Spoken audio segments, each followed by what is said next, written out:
നരകമോചനം ചോദിക്കുന്ന 10ആണല്ലോ.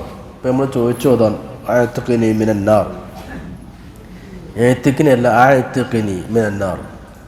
അല്ലാഹുമ്മ ആയത്തുഖിനി മിനന്നാർ, നരകത്തിനെ തൊട്ട് എന്നെ കാക്കണേ. അപ്പോൾ നമ്മൾ റമദാനിൽ പൊതുവെ ദുആകളൊക്കെ അധികരിപ്പിക്കുന്ന ആൾക്കാരാണ്. എന്നാൽ ദുആ ഇരിക്കുമ്പോൾ നമ്മൾ ദുആ ചെയ്യണതിൻ്റെ രീതിയും ശൈലിയും എന്താണ് ചോദിക്കേണ്ടത് എന്നൊക്കെ ഈ ഹദീസിൽ നമുക്ക് കിട്ടും. നബിതങ്ങളുടെ ഒരു ഭാര്യയാണ് ഉമ്മു ഹബീബ റളിയല്ലാഹു അൻഹ. നബിതങ്ങളുടെ പ്രിയപ്പെട്ട ഭാര്യയാണ്, അവിടുത്തെ പ്രിയതമയാണ്, സഹധർമ്മിണിയാണ്. ഭാര്യയായ ഉമ്മു ഹബീബ ഇങ്ങനെ ദുആ ചെയ്തുകൊണ്ടിരിക്കുകയാണ് പടച്ചോനോട്. അപ്പോൾ നബിതങ്ങൾ ബാക്ക് പോയിട്ട് ഇങ്ങനെ കാതോർത്തു, എന്താണ് ഇപ്പം അവർ ദ്വാരക്കണത്, ഭാര്യ എന്തൊക്കെയാണ് ദ്വാരക്കണത്, ഭാര്യ എന്താ പടച്ചോനോട് ചോദിക്കണത്, എന്താണ് പ്രാർത്ഥിക്കുന്നത് എന്നറിയാൻ വേണ്ടിയിട്ട് റസൂലുള്ള ഇങ്ങനെ കാതോർത്തു ബാക്ക് പോയിട്ട്.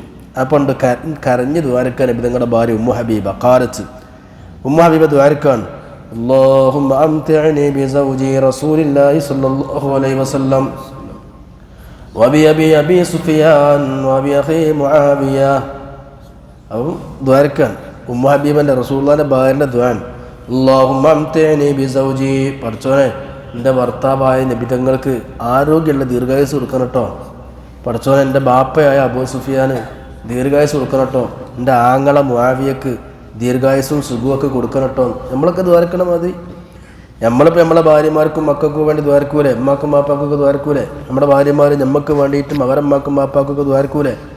ഇതേപോലെ റസൂലുള്ളാഹിൻ്റെ ഭാര്യയായ ഉമ്മു ഹബീബ അവരുടെ ഭർത്താവായ റസൂലുള്ളാഹിക്ക് വേണ്ടിയിട്ടും അവരുടെ ബാപ്പയായ അബൂ സുഫിയാന് വേണ്ടിയിട്ടും ആങ്ങളയായ മുആവിയക്ക് വേണ്ടിയിട്ടൊക്കെ ദീർഘായുസ്സിനും ഖൈറും ബർക്കത്തും ഉണ്ടാകാനും ഒക്കെ ഇങ്ങനെ ദ്വാരക്കുകയാണ്. ഇതൊക്കെ നബിതങ്ങൾ ഇങ്ങനെ കേട്ട് കുത്തിർന്നു. അങ്ങനെയൊക്കെ കഴിഞ്ഞപ്പം ഭാര്യൻ്റെ ദ്വായൊക്കെ കഴിഞ്ഞപ്പോൾ നബിതങ്ങൾ മെല്ലെ പോയിട്ട് പറഞ്ഞു, എടി ഞാൻ എൻ്റെ ദ്വാ ഇങ്ങനെ കേൾക്കുകയായിരുന്നു, നീ ദ്വാ ചെയ്തപ്പോൾ ആ ദ്വാ ഞാൻ ശരിക്കും ശ്രദ്ധിച്ചു, നീ എന്തൊരു പോയത്തക്കാരിയാണ്. എന്താ നബി അങ്ങനെ? അതൊന്നുമില്ല, ഞാൻ നിൻ്റെ ദ്വാ ഇങ്ങനെ ശരിക്കും കേട്ടു ശ്രദ്ധിച്ചു. എന്താ എൻ്റെ കഥ? നബിതങ്ങൾ പറയാം, ലഖദ് സഅൽതില്ലാഹി ആജാലിൻ മദ്റൂബ, ഇതിപ്പോൾ എനിക്ക് വേണ്ടിയിട്ടും നിൻ്റെ പുതിയാപ്പിളായ ഭർത്താവായ എനിക്ക് വേണ്ടിയിട്ടും നിൻ്റെ ആങ്ങൾക്കും നിൻ്റെ വാപ്പാക്കൊക്കെ ദ്വായിരുന്നു. എന്താ ഇപ്പം ഈ ദുന്യാവിൻ്റെ അവസ്ഥ? അള്ളാഹു തആല കണക്കാക്കിയ ആയുസ് ഞങ്ങൾ ദുന്യാവിൽ ജീവിച്ചു തീർക്കും. അള്ളാഹ് എത്ര കണക്കാക്കിയത്? ആ ആയുസ് കുറച്ച് അല്ലേ ഉള്ളൂ. ആ കണക്കാക്കപ്പെട്ട എണ്ണിച്ചുട്ട അപ്പം പോലെ എണ്ണിച്ചുട്ട കുറച്ച് ആയുസ്, ആ ആയുസ് ദുന്യാവിലുള്ളൂ. ഞങ്ങളെ ഈ ദുന്യാവിലെ ആയുസ്സിനും വേണ്ടിയിട്ടും ദുന്യാവിലെ സുഖത്തിനും വേണ്ടിയിട്ടും അതിനും വേണ്ടിയൊക്കെയാണ് ദ്വാരക്കല് ദ്വാരെന്നോ. പക്ഷെ അതെന്ന് പറയുന്നത് ഇവിടെ പ്രധാനം അതെന്ന് പറയലോ വയ്യാമി മഅദൂദ, എണ്ണപ്പെട്ട കറക്റ്റ് ദിവസം അല്ല നമുക്ക് കണക്കാക്കിയിട്ടുണ്ട്. എൻ്റെ വാപ്പാക്കും പുതിയാപ്പിള എനിക്കും എൻ്റെ ആങ്ങൾക്കൊക്കെ. അത് കഴിഞ്ഞാൽ നമ്മളൊന്ന് പോകണം. ഈ കുറച്ച് കാലം ജീവിക്കേണ്ട നക്കാപ്പിച്ച ദുന്യാവിലെ സുഖത്തോടെ ജീവിക്കാനും ഇവിടുത്തെ ദീർഘായുസ്സിന് ഇതിനൊക്കെയാണ് ഇപ്പോൾ ദ്വാരക്കേണ്ടത്. വർസാഖിൻ മഖ്സൂമ, ഞങ്ങൾ എത്ര വറ്റാ തിന്നാന്നൊക്കെ പടച്ചോ ആദ്യം കണക്കാക്കി വെച്ചിടലടി. ഓരോരുത്തരും എത്ര ഭക്ഷണം കഴിക്കും, എത്ര തിന്നതൊക്കെ അല്ല കണക്കാക്കി വെച്ചാണ്. ഈ കണക്കാക്കപ്പെട്ട കുറച്ച് കാലം മാത്രമുള്ള ദുനിയാവിലെ ഈ സുഖത്തിനും ഇവിടുത്തെ സാമ്പത്തിക അഭിവൃദ്ധിക്കൊക്കെ വേണ്ടിയിട്ടല്ലേ ഇപ്പം ഈ എനിക്ക് വേണ്ടിയിട്ടും എൻ്റെ വാപ്പാക്കും ആങ്ങൾക്കൊക്കെ ദ്വാരുന്നത്. ഒരു കാര്യം ചെയ്യ്, ലൻ യുഅജ്ജിലല്ലാഹു ശൈഅൻ ഖബ്ല അൻ ഹില്ലിഹി, അല്ലാഹു തആല കണക്കാക്കിയതിന് മുമ്പ് എന്തായാലും ഒന്നും നടക്കൂല. ഔ യുഅഖറ ശൈഅൻ അൻ ഹില്ലി, ഇനി അള്ളാഹ് കുറേ കഴിഞ്ഞിട്ടാണ് കണക്കാക്കി നിൽക്കുന്നത്. നീ എത്ര ദ്വാരുന്നതായിട്ട് ഇനി കിട്ടാൻ പോകണമില്ല. അള്ളാഹ് വല്ല കൊണക്കോടോ മരണമൊക്കെ കണക്കാക്കിയിട്ടുണ്ടെങ്കിൽ അത് ഇനി കറക്റ്റ് ടൈമിൽ നടക്കും. ഇനി നീട്ടിക്കൂല, അള്ളാഹ് ഒരു സെക്കൻഡ് പോലും നീട്ടിക്കൂല. ഞാൻ അള്ളാഹ് ഇപ്പം മരിക്കണ്ട കരുതിയാൽ ഞാൻ എത്ര ദ്വാരുന്നാലും ഇപ്പം മരിക്കൂല.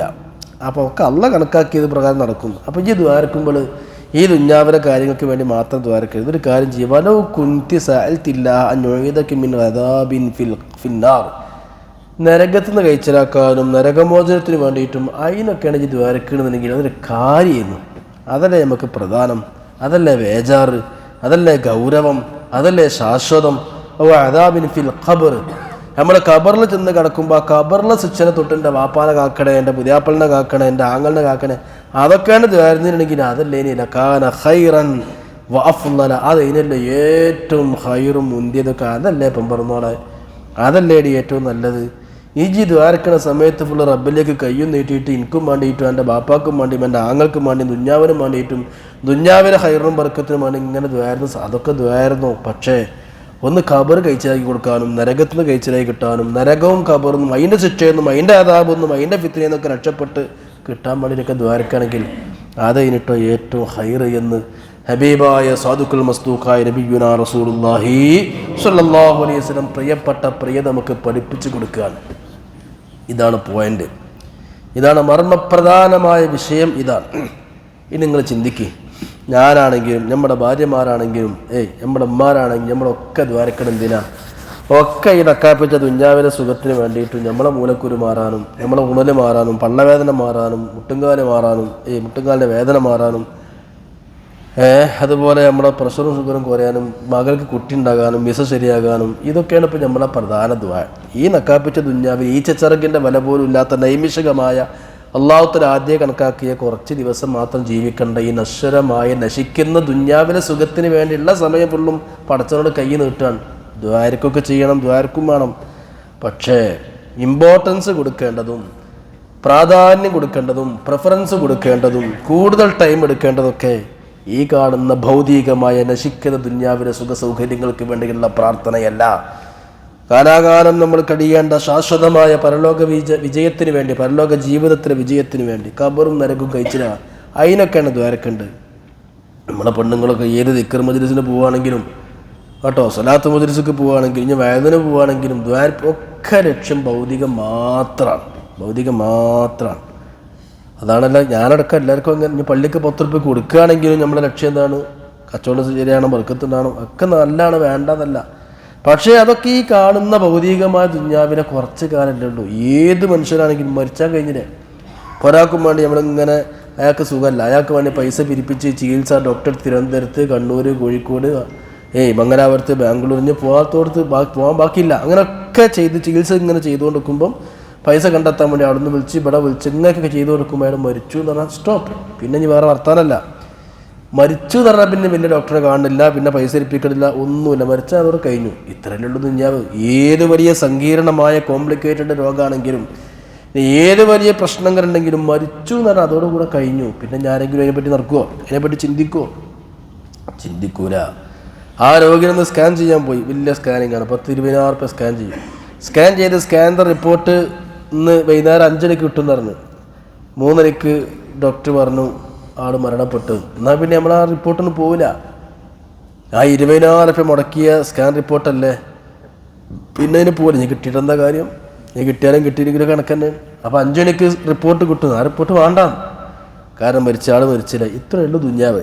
അപ്പോൾ ഉള്ള സമയമുള്ള ദ്വാകൾ മുഴുവൻ ഇന്ന് ആൾക്കാർ പണം ഉണ്ടാക്കണതും ആത്മീയ ചൂഷണം ചെയ്ത് പണം തട്ടുന്നതും യൂട്യൂബ് മജ്ലിസിലൊക്കെ തന്നെയാണ്. ഈ ആയിരക്കണക്കായ ലക്ഷക്കണക്കായ പെണ്ണുങ്ങൾ അങ്ങോട്ട് വശീകരിച്ചിട്ട് ഓല ദുഞ്ഞാവും, ഓല പള്ളയുണ്ടാവും, പ്രസവം പേറും കുടിയും അതും ഇതും ഇങ്ങോട്ട് പറഞ്ഞിട്ട് ഇത് പങ്കെടുത്താലേ ദുഞ്ഞാവനുണ്ടാവുള്ള, ഇത് കിട്ടാൻ വേണ്ടി ഇങ്ങനെ വരികയാണ്. എല്ലാവരും പറ്റിയല്ല കേട്ടോ. നേരെ മറിച്ച് ഈമാൻ സലാമത്താണ്. ഇതൊക്കെ ആർക്കാണ് ലക്ഷ്യമുള്ളത്? ആർക്കും ലക്ഷ്യമില്ല. ഈമാൻ സലാമത്താണ്. ആഖിറ രക്ഷപ്പെടണം, അള്ളാഹിനടുത്ത് ഞാൻ തൃപ്തിപ്പെട്ട ആളായിരിക്കണം, അള്ളാഹിനെ പൊരുത്തം കിട്ടാൻ വേണ്ടി ദ്വാരക്കണം. ഇതൊന്നും നമ്മൾ പറഞ്ഞില്ല. അതൊക്കെ പഴയ കാലത്തെ കാരണന്മാരുണ്ടായിരുന്നു. ഈമാൻ സലാമത്താൻ വേണ്ടി ദ്വാരക്കുന്ന ഒന്നുമില്ല നമുക്ക്. അത് വേണ്ടെന്നല്ല പറഞ്ഞത്, വേണം. അതായത് ഭൗതികമായ കാര്യത്തിന് വേണ്ടി ദ്വാരക്കണം, പക്ഷേ മുൻഗണന കൊടുക്കേണ്ടത് ആഹാരത്തിൻ്റെ കാര്യം. പ്രത്യേകിച്ച് റമളാനൊക്കെ എന്തോ ഒരു ദ്വാക്ക് ഉത്തരം കിട്ടുന്ന സമയങ്ങളാണ്. ഈ സമയങ്ങളൊക്കെ ഈ കാണുന്ന ഭൗതികമായ സുഖങ്ങൾക്ക് വേണ്ടി ദ്വാരുന്ന സമയം കളയേണ്ടാന്ന്. അതാ നബിതങ്ങളെ പ്രിയപ്പെട്ട ഭാര്യ ഉമ്മു ഹബീബ് അങ്ങനെ ദ്വാ ചെയ്യുമ്പോൾ നബിതങ്ങൾ ഇങ്ങനെ കേൾക്കുന്നത്, പ്രിയപ്പെട്ട ഭാര്യയുടെ പ്രിയതമയുടെ ബാക്ക് പോയി ഇങ്ങനെ കേൾക്കുകയാണ്. എന്താണ് അവൾ ദ്വാ ചെയ്യുന്നത്? അപ്പോൾ ദ്വാരക്കെടുത്തിനും വേണ്ടിയാ. അവരുടെ ഭർത്താവ് റസൂലുള്ളാഹിക്ക് വേണ്ടി തന്നെ ദ്വാരക്കണ്.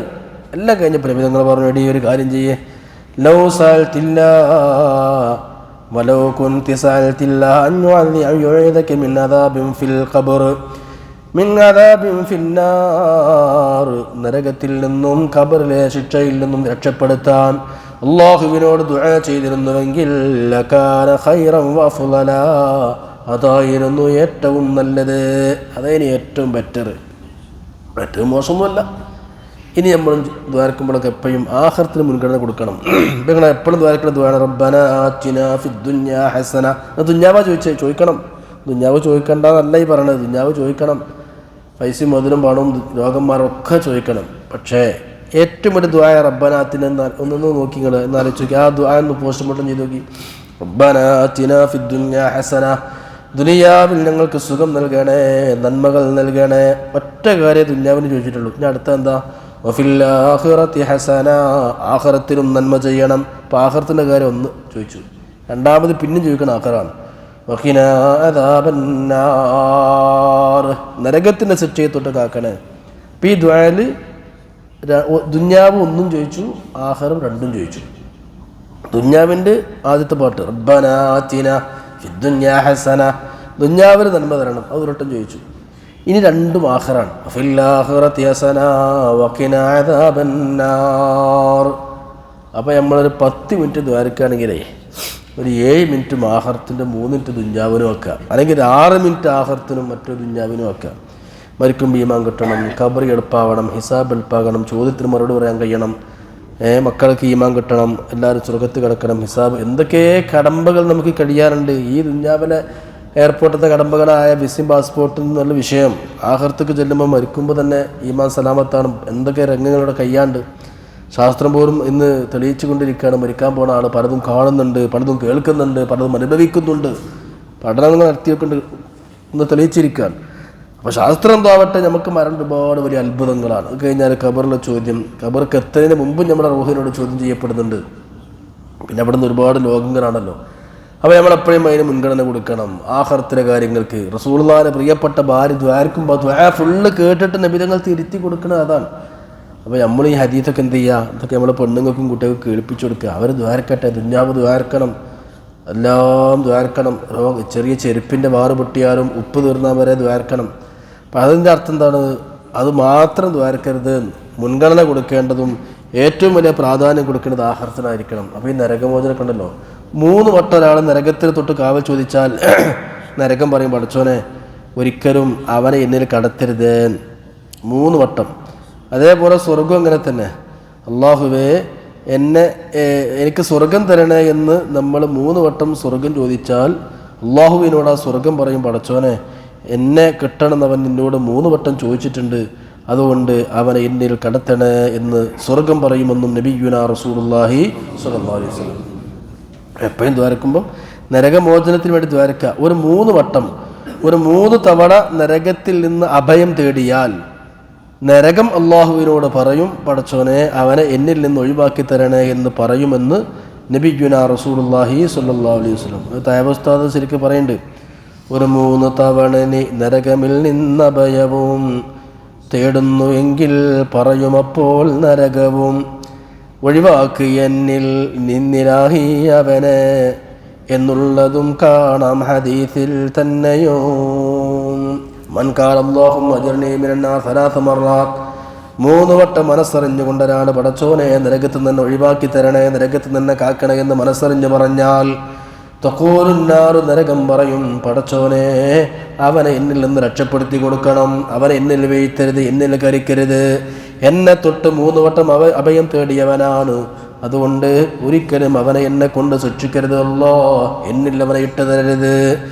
അതുകൊണ്ട് തന്നെ ഒരു 3 തവണ നീ നരകമിൽ നിന്നഭയവും തേടുന്നു എങ്കിൽ പറയുമപ്പോൾ നരകവും ഒഴിവാക്കി എന്നിൽ നിന്നിലാഹി അവനെയും എന്നുള്ളതും കാണാം ഹദീസിൽ തന്നെയോ. ഹദീസിന് പരിഭാഷയായിട്ട് ദേവസ്ഥത് പാടിയതാണ്. അപ്പം എന്താണ്, ദ്വാകളിലും പ്രാർത്ഥനകളിലൊക്കെ നരകമോചനം എപ്പോഴും കടന്നു വരണം. അതാണ് ഏത് ദ്വാ അവസാനിക്കുമ്പോഴും റബ്ബനാ ആതിനാ ഫിദ്ദുന്യാ ഹസന വഫിൽ ആഖിറതി ഹസനതൻ വഖിനാ അദാബന്നാർ. ദ്വാകളൊക്കെ എവിടുന്നാണ് വരേണ്ടത്? ഹൃദയത്തിൽ നിന്നാണ് വരേണ്ടത്. അല്ലാഹു തആല മനസ്സിലാക്കാനും പഠിക്കാനും തൗഫീഖ് നൽകട്ടെ. ഈ നരകമോചനത്തിൻ്റെ 10 പരിശുദ്ധ റമദാനിൽ അല്ലാഹു നരകത്തിൽ നിന്ന് മോചിപ്പിക്കുന്ന ഒരുപാട് കേടികളുണ്ട്. അവ ശരിക്കും കുറ്റവാളികളാണ്, ക്രിമിനൽസാണ്, നരകത്തിക്ക് അർഹരാണ്, നരകത്തിക്ക് ടിക്കറ്റ് ഓക്കെ. പക്ഷെ അള്ളാഹിൻ്റെ കൃപ കൊണ്ട് റമദാനിൽ പുതുമാപ്പ് നൽകപ്പെട്ട് കഴിച്ചിലാകുന്ന ആ വലിയ ഭാഗ്യവാന്മാരിൽ പാപികളായ ദോഷികളായ നമ്മെ അള്ളാഹു ഉൾപ്പെടുത്തി നരകമോചനം കൊണ്ട് നാം അനുഗ്രഹിക്കുമാറാകട്ടെ. ആമീൻ യാ റബ്ബൽ ആലമീൻ. അസ്സലാമു അലൈക്കും.